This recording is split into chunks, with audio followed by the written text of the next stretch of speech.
At our organization, we've been around 30 years now, serving 17 counties, or I should say, trying to serve 17 counties of central and upstate New York. But 70% of our cases and the work we do is in Onondaga County. And our goal is to eliminate housing discrimination, but also to promote housing opportunity more broadly. And we do this in a variety of ways. We investigate complaints of discrimination. So individuals will call us when they feel, when they're being treated unfairly and they feel they're facing unfair treatment because of what we call a protected class. So if they're being subjected to unfair treatment because of their race or national origin or disability, familial status, we can investigate those complaints. We do a lot of counseling as well to individuals who are facing other housing issues that aren't necessarily have discriminatory reasons, but are still nonetheless unfair treatment and sometimes violations of other housing rights and tenants' rights they may have.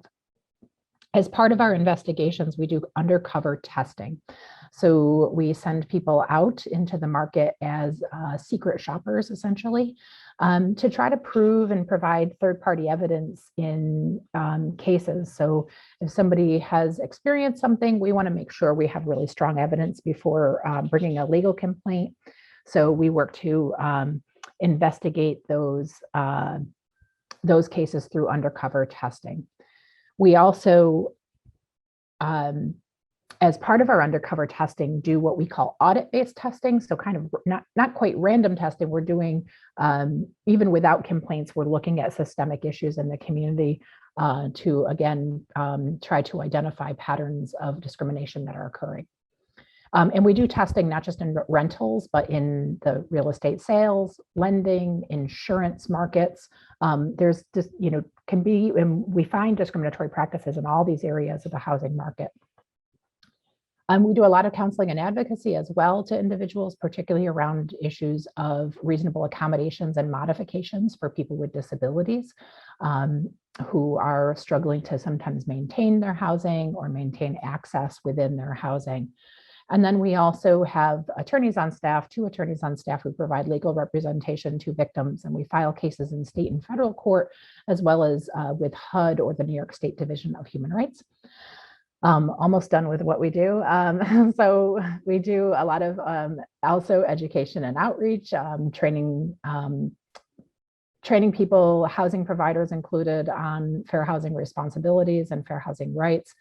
And then lastly, we do research and policy advocacy to increase housing opportunity. And I'll talk about some of the research projects we're working on and policy work we're doing right now. We're really excited about. We have a staff of 12 total to do this work. It's kind of like 2 people in every department. But we're able to, I think, provide pretty a broad range of services. So we continue to see, despite the fact that it is 2021, or sometimes it feels like, especially because it's 2021, we're continuing to see many fair housing issues in our community, and including denials of housing for individuals. We see sometimes outright denials of people because of their protected status. We see this a lot around, particularly around disability. Sometimes families with children who are outright denied. We see individuals facing evictions and lease non-renewals, sometimes for discriminatory reasons. And we don't provide eviction defense, but we do often, get calls, get complaints from individuals who are facing eviction. We see a lot of evictions for retaliation. Particularly for tenants who are facing codes issues, maybe calling code enforcement. In our, most often what we see in housing cases are differences in treatment. In fair housing cases is differences in treatment. So differences in how individuals are treated, particularly when they're applying for housing. So we had cases, for example, where we've had done testing for race discrimination, for example, and we have 2 individuals who are going out to find an apartment, and they're told completely different things based in terms of what the requirements are. And we've had a tester who is Black being told they need to provide pay stubs and driver's license for background and credit check, whereas a white person going to the same apartment, talking to the same staff person about renting that apartment, is not being told they need to provide those items, those pay stubs and driver's license. So we really see, again, a difference in how people are treated, how stringently housing providers are looking at those applicants, and what kind of process, how rigorous the process is to even secure that housing. We see differences after people move in as well. And we see a lot of instances where housing providers may lie about the availability of housing in order to keep people from being able to rent or even apply for the housing. As I mentioned, we deal with a lot of cases of denials of reasonable accommodations and modifications, and particularly or other dealing with other accessibility challenges. We've actually been dealing with this, seeing this a lot in senior housing, where we've had, and we have several cases pending right now involving senior housing where individuals were denied or allegedly denied reasonable accommodations and modifications to help make their homes accessible, or help address their disability-related needs. We've investigated and brought cases around discriminatory statements and harassment, including sexual harassment of tenants. We had a case, it's been in the news for kind of a few years now, a sexual harassment case against a landlord in the city of Oswego, alleging sexual harassment, in which we had dozens of women who had come forward with complaints of sexual harassment, quid pro quo sexual harassment. And then lastly, we have had a number of cases where domestic violence survivors have been evicted because of police activity at their property or threatened with eviction. And then more broadly, beyond those individual cases, we continue to do work to address persistent patterns of segregation and the concentration of poverty in our community, including looking at how development decisions in communities are shaped by NIMBYism. We continue to look at broader issues of steering and discrimination in the real estate market that contribute to segregation and the concentration of poverty as well. So I want to kind of put this up as a starting point for where we are today when it comes to housing equity and housing equality. Right now in our country and in our community in Central New York, home ownership rates for Black households are at a 30-year low. And now this is from prior to COVID. I actually expect this has gotten worse since COVID, but we have a huge home ownership gap in our country and in our community. That 30%, it's a 30% gap nationwide between Black and white home ownership, which is greater than it was in 1968, before we had Fair Housing Act was even passed. And that home ownership rate for Black college graduates is actually lower than the home ownership rate for white high school dropouts, which shows that it is more than just education. It's more than just income that is driving these disparities in home ownership rates. And so we have to look at obviously a broader range of factors besides just what the individual, the characteristics of the individual who's seeking to purchase a home.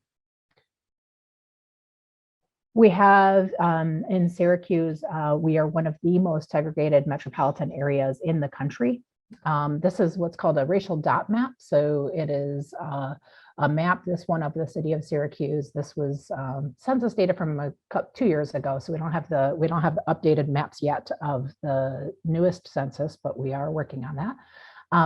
And this map shows one dot for every 10 people by race and ethnicity. So the red dots are Black non-Hispanic households, blue dots are white non-Hispanic households, green are Asian non-Hispanic, I'm gonna have trouble reading my own map here, my own legend here. Brown is Native American Pacific Islander, You have a purplish color that's 2 or more race, and then yellow being Hispanic population. And you can see from this map, obviously, the difference in racial and ethnic makeup of different neighborhoods within the city of Syracuse. So you have, you can't see it's downtown here, you have 81. You can really see the divide and difference between that's created by the highway by 81, and also the difference created by 690 as well in terms of the racial and ethnic makeup of the neighborhoods on either side. When you zoom out, though, and look at Onondaga County as a whole, you realize and can appreciate the difference in population and demographics of our population for the county as a whole. So this is that same map, but in this one dot is every 50 people. And again, the same colors identifying different populations. And you can see again these stark patterns of segregation in the community. And other studies have shown, so what does that mean and what does it matter to have high levels of segregation in your community? Well, where you live matters, right? Where you live determines, where your kids are going to go to school. It determines what environmental hazards you're exposed to, what employment opportunities you have.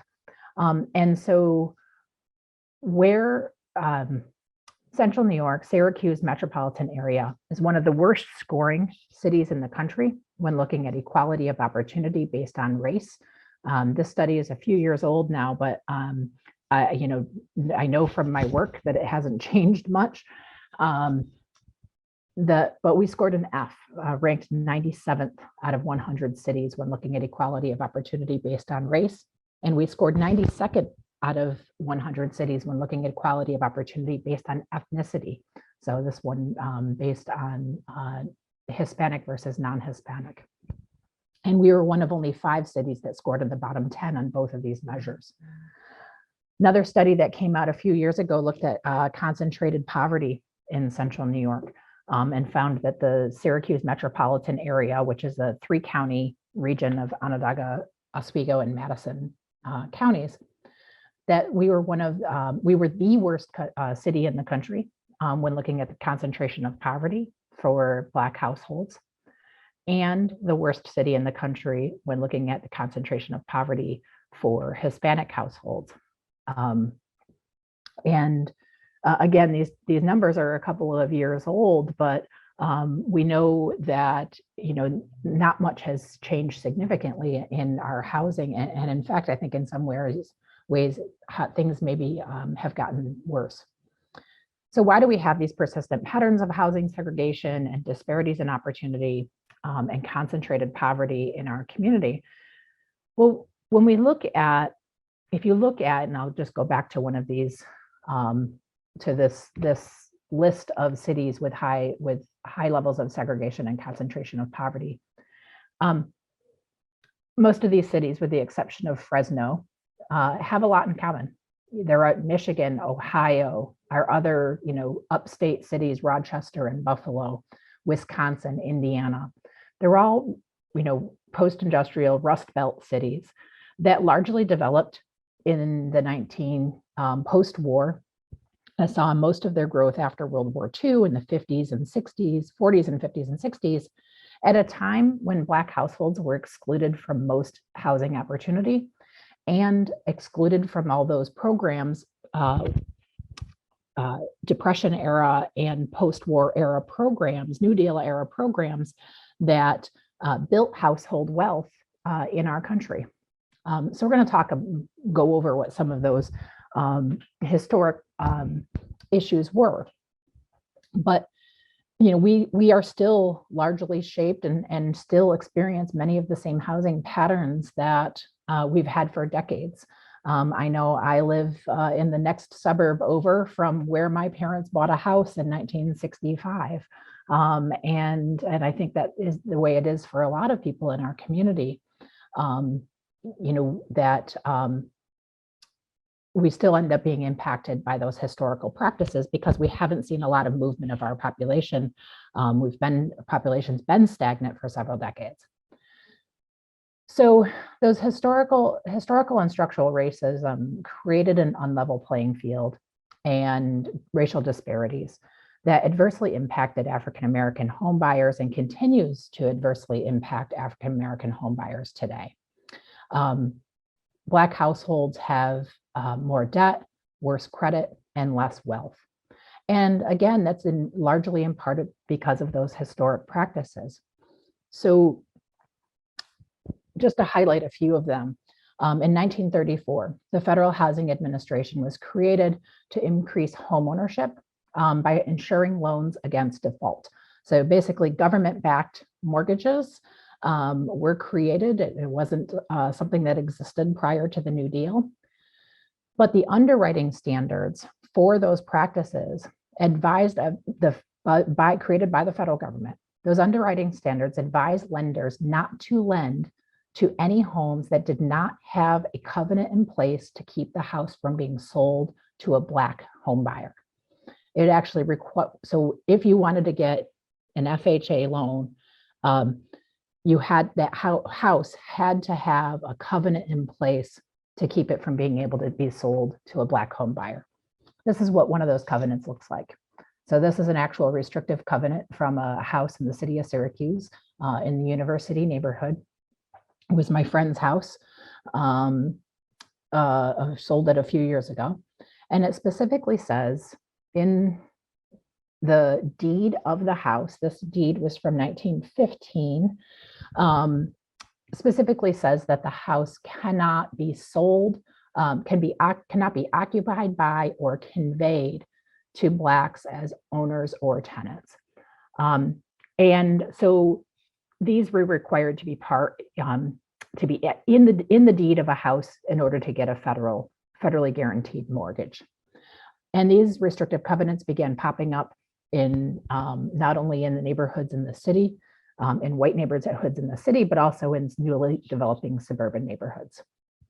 In 1937, you had the Homeowners Loan Corporation was created by a federal government New Deal era policy to stop a nationwide wave of foreclosures, which allowed homeowners to refinance their mortgages over longer periods. We didn't have 30-year mortgages at the time. That was considered too risky. And so the Homeowners Loan Corporation went to cities across the country and mapped those communities to identify, to assess the level of risk to give out those loans. And we have the practice known as redlining created. So this is the redlining map from 1937 for the city of Syracuse. And there's a great website. You can look up these redlining maps for any of the 200 or so cities that they were made. And every community, every major city at the time had these maps created where neighborhoods were ranked and graded on this 4-color scale from green, meaning best, to red, meaning hazardous. And then if you were in a red neighborhood, it was impossible to get, or nearly impossible, or certainly very expensive to get a loan to refinance a mortgage if you were facing foreclosure. Also made it difficult to get business loans or any other type of new lending. So when assessing these communities, these neighborhoods, they looked at a number of different factors, such as what the structures were like. Were there rail yards present? Was there industry and heavy polluting industry? But one of the most important factors they looked at was the racial and ethnic makeup of the neighborhood. This is the actual redlining report from the neighborhood known as the 15th Ward in the city, in downtown.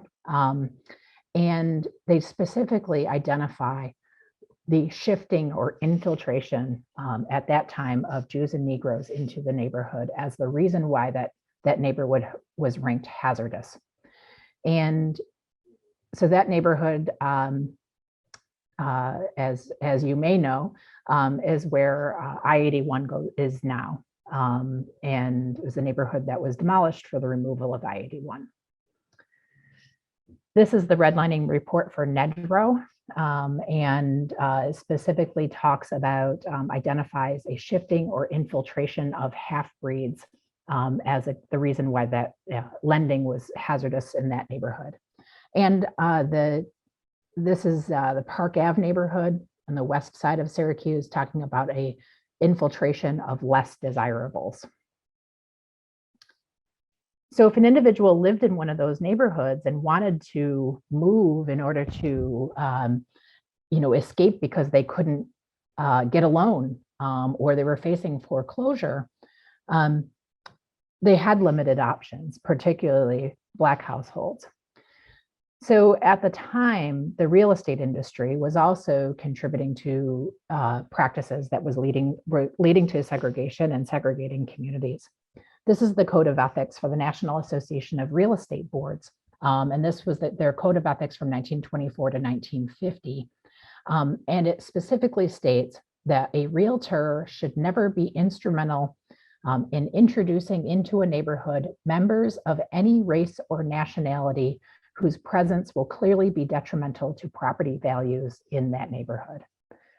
So real estate professionals at the time not only were allowed to discriminate and segregate populations, they were actually required to discriminate and segregate populations.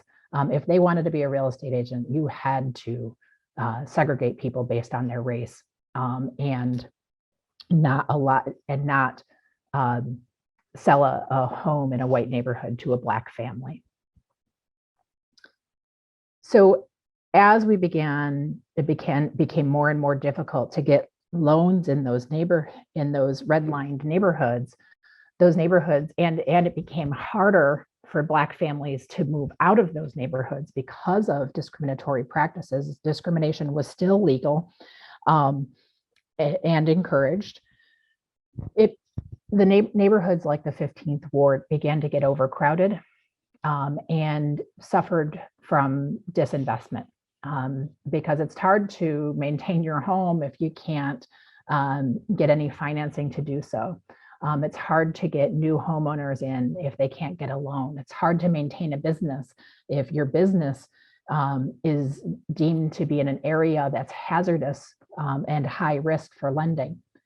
So neighborhoods started to deteriorate, and by the time we got to the 1960s, this was happening in cities across the country, not just in Syracuse, but in cities across the country. And so the federal government decided to embark on a new policy called urban renewal. And the goal was to eliminate the clear neighborhoods that were considered slums or blighted, neighborhoods that were,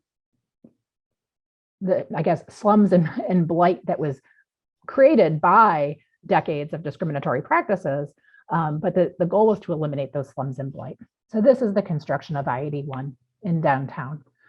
This is the neighborhood known as the 15th Ward that was demolished to make way for I-81.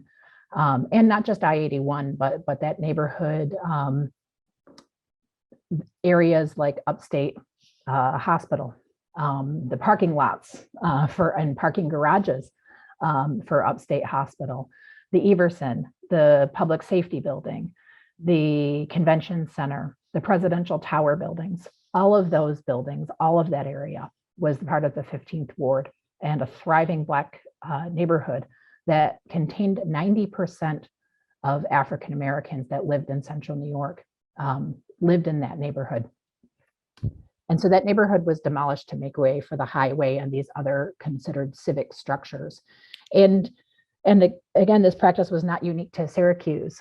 If you go to Albany, you have the plaza with the egg and the state office buildings. If you go to Boston, there's Government Center.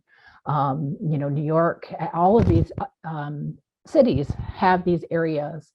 Some were highways, some were other types of structures, and largely Black neighborhoods that were demolished to make room for them throughout the 50s and 60s. So as Black families began to be displaced from those neighborhoods, they needed other places to move to and began moving to, in Syracuse, largely a lot of moved to the south side, and real estate agents began a practice known as blockbusting, where real estate agents would go to white neighborhoods and use scare tactics to get white homeowners to sell their houses out of fear that Black families were moving into the neighborhood. Ads like this became common, where there was ads basically stating that your neighborhood was being invaded. There was even real estate agents who would hire Black actors to walk down the street. They would hire a Black woman to push a stroller down the street, and then they would go door to door and knock on the doors and say, look, Black families are moving in this neighborhood, you better sell your house now. And then a lot of times those white families would sell their house, often for less than what the house was worth. And a lot of times it was the real estate agents themselves who would buy up those houses at reduced prices. And then they would turn around and sell them to Black families under practices like land contracts that had discriminatory predatory terms that made it difficult to maintain actual ownership of those homes, or they turned them into rentals. The other big practice that kind of led to or helped foster and reinforce segregation was the siting of affordable housing. This map shows where all the public housing is in the city of Syracuse. And I don't have a map of Onondaga County because there is no public housing outside of the city of Syracuse in Onondaga County. Every public housing unit is in the city of Syracuse, and every public housing unit is in just a handful of neighborhoods and census tracts in the city of Syracuse. And this was by design, that public housing was placed in certain neighborhoods. And in Syracuse, the Pioneer Homes, our oldest public housing project and one of the oldest in the country, prior to urban renewal and the construction of 81, was segregated and white. It was actually only available for white residents. And when 81 was constructed, they moved the white families out, gave them stipends to move, and then moved Black families who were being displaced from the 15th Ward into that public housing. So in Onondaga County, while the city of Syracuse contains right now about 1/3 of all the housing units in Onondaga County are in the city of Syracuse, but 75% of the subsidized rental units are within the city. So even though it's only 1/3 of all housing units, it's the majority of affordable rental housing in the city. So we began seeing, of course, white flight.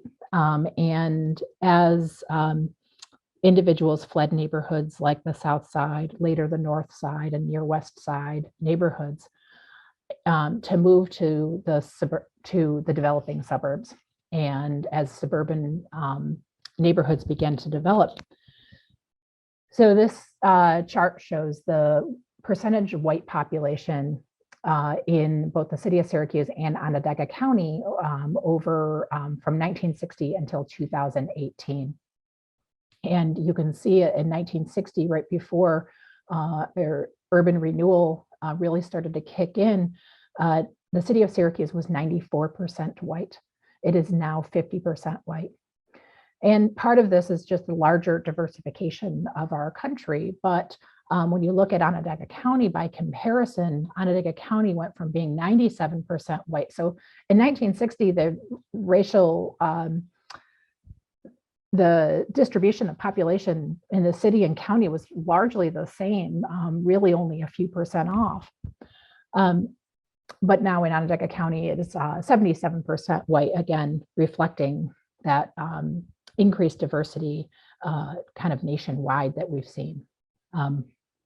but really, you know, a huge difference in terms of the racial and ethnic makeup between the city and county municipalities.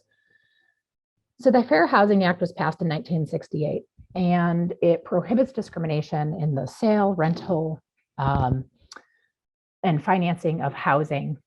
Initially included race, color, religion, and national origin. It was then amended to add gender, and then later amended again to add disability and familial status. And disability includes those accommodations and modifications, and some design and construction or accessibility requirements as well. In 1987, the Fair Housing Act was another big change in fair housing law was the creation of a program known as the Fair Housing Initiatives Program, or FIP funded, which is particularly important to us because that is what funds most of our work.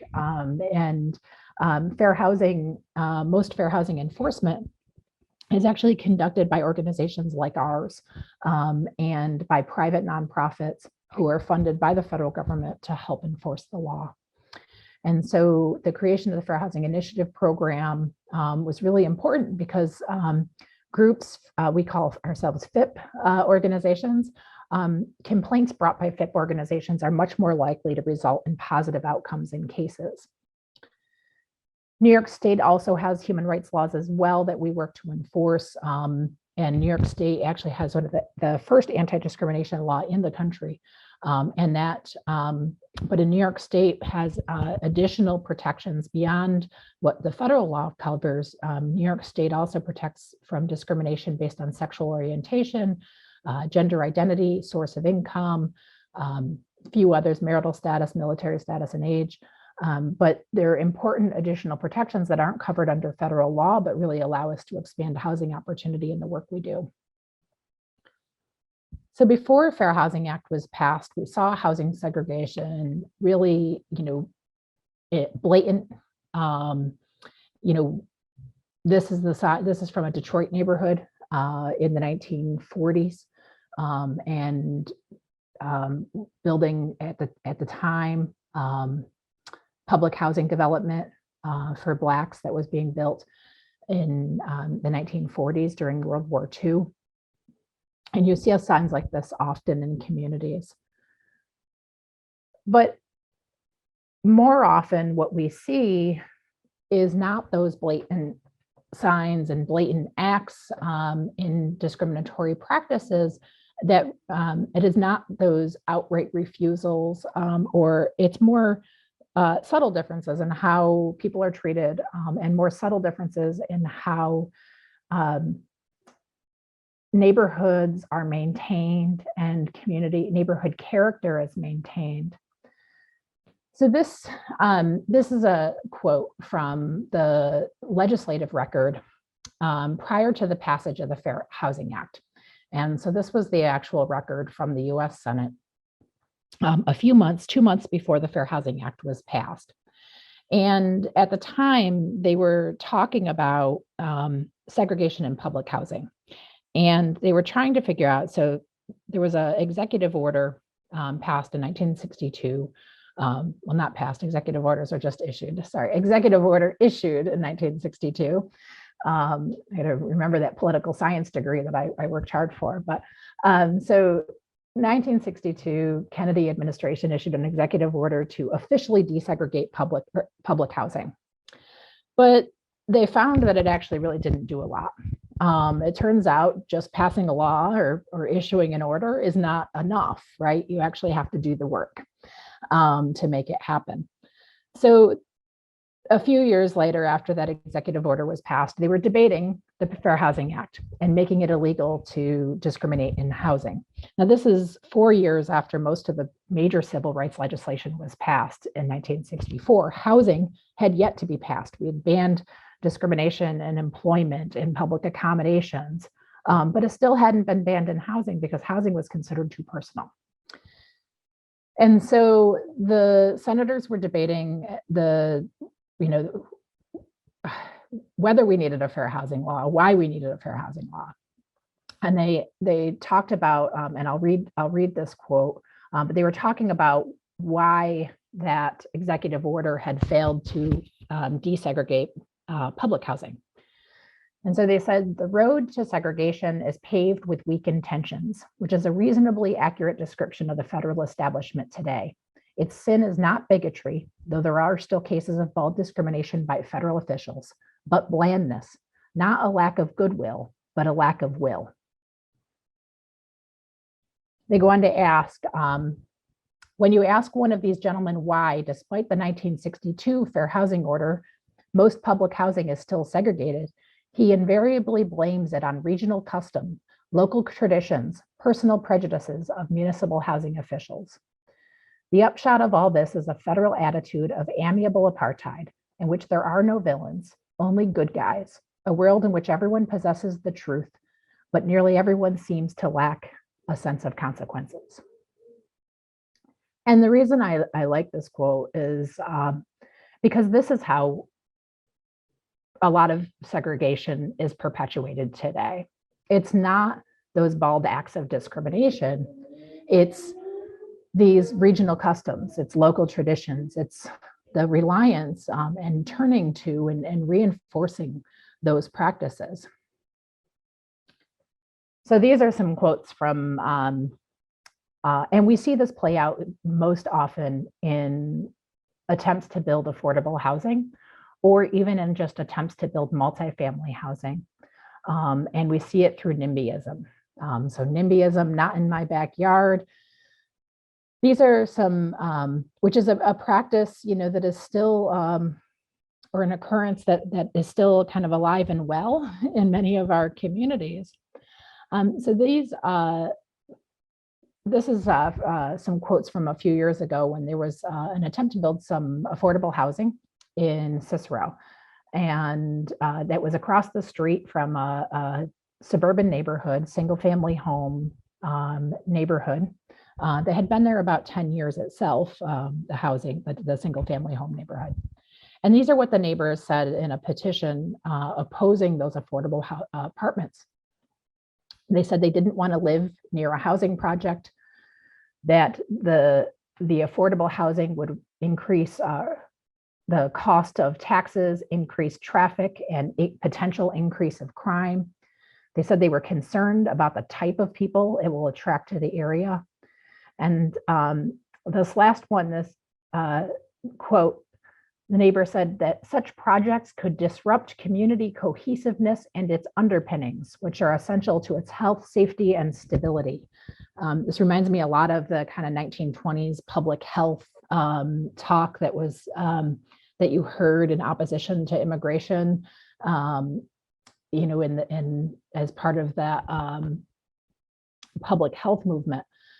But that idea of disrupting community cohesiveness kind of reminds me a lot of the 1968 quote about neighborhood, about customs and traditions in neighborhoods. Now that was for some affordable housing, but it's not just about affordable housing. Sometimes it's just about apartments, period.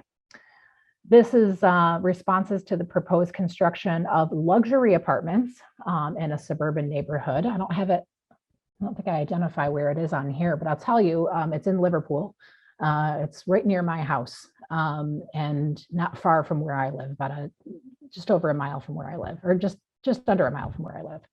And what the neighbors said, and this is what they said publicly, was that they moved here because they didn't want to live in the city with the riffraff, and don't want to deal with the bad things that apartments would bring to the neighborhood with those type of people, with those type of problems. And they said they didn't want transients walking through their neighborhood. And they were worried about transient apartment dwellers. And the owner of the property actually said that the neighbors shouldn't worry about transient apartment dwellers because the alternatives could be so much worse, and that these apartments were far better than building factories or warehouses or Section 8 housing. Now, Section 8 housing is someone's home, right? And the fact that that housing, affordable housing, was being equated to a factory and having to live next to a factory, I think is pretty telling. So both of these projects actually got built, though, despite the neighborhood opposition, despite the fact that the neighborhood, there was petitions, they both got built. I have a friend who lives in this neighborhood in Liverpool. This neighborhood feeds into my kids' school, so I know a few folks that live there. And what I found out is that there was actually, this is what neighbors were saying publicly. What was happening privately was that people were passing around petitions saying that Somalis were moving into the neighborhood and that they better sign the petition to oppose the apartments because they were going to end up with Somalis for neighbors. And it reminded me a lot of the redlining reports and the talk of infiltration of people into a community, and how the infiltration of different populations would inevitably lead to hazardous conditions in a neighborhood. Both of these projects got built, as I said, but there's plenty more proposals that haven't gotten built over the years. And sometimes it is more, and sometimes there's legitimate concerns, right? Sometimes a spot isn't a good place for something, or maybe there's just a bad configuration of an intersection, you know, there can be, I think, some legitimate concerns, but it's particularly concerning when it's an issue. I guess but we need to be aware of how we use language and how the opposition to the construction of apartments or other types of housing or increased density of housing impacts our neighborhoods and perpetuates segregation and the concentration of poverty. So, as many of you may know, there was some proposed construction of apartments in Fayetteville, in the village of Fayetteville a few years back, that ultimately didn't go forward. And some of the things that were said was that those apartments did not fit in with the neighborhood character, or they would increase traffic in the area. Or there were concerns that schools couldn't handle the increased enrollment of students, despite the fact that the Fayetteville Manlius School District had experienced a decade of declining enrollment, and actually an 11% decline in enrollment in the previous decade. There was still comments that the schools couldn't handle the enrollment that apartments would bring. And we see ways in which language is used to signal what's okay and what's not in a neighborhood, and what's considered safe. So this is just a quote from or a screenshot, image from the Central New York Home Show a couple of years ago, where a home developer had this sign behind their booth that said that they were located in a safe neighborhood setting. And I found it curious because, like, why would you say that? It's kind of a weird thing to say that your office is located in a safe neighborhood setting. You know, who would have thought otherwise, right? And I looked them up, and it turns out their office is in the city of Syracuse, and most real estate offices are not. If you look at, you can look at a map of where real estate offices, particularly some of the big companies, and most of those offices are in the suburbs. They're along Genesee Street, but only on either side of the city, right?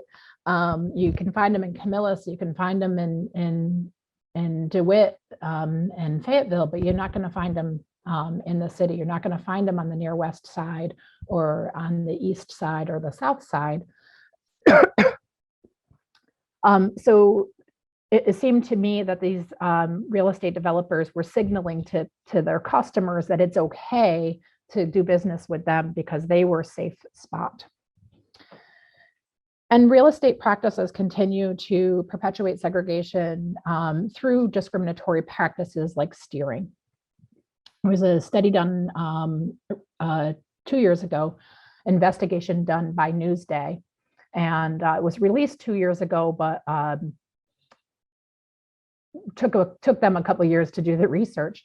But they did a testing investigation of real estate sales and discrimination in real estate sales in Long Island. And they sent undercover testers to identify, to replicate, to try to seek out housing and purchase homes. And those testers were recorders. And if you have a chance, there's a great documentary about 40 minutes long that really shows what, how discriminatory practices occur. And what they found in this investigation was that discrimination by real estate agents in Long Island was widespread. In their testing, they did based on race, comparing the treatment of Black home seekers versus white home seekers. They found that Black home seekers faced discrimination 49% of the time. In half the cases, people face discrimination, which means it's a coin flip, of whether you're going to face discrimination or not if you're a Black home seeker in Long Island, and at least in this research. And what they found was, so what these agents were doing was they were steering people to particular neighborhoods.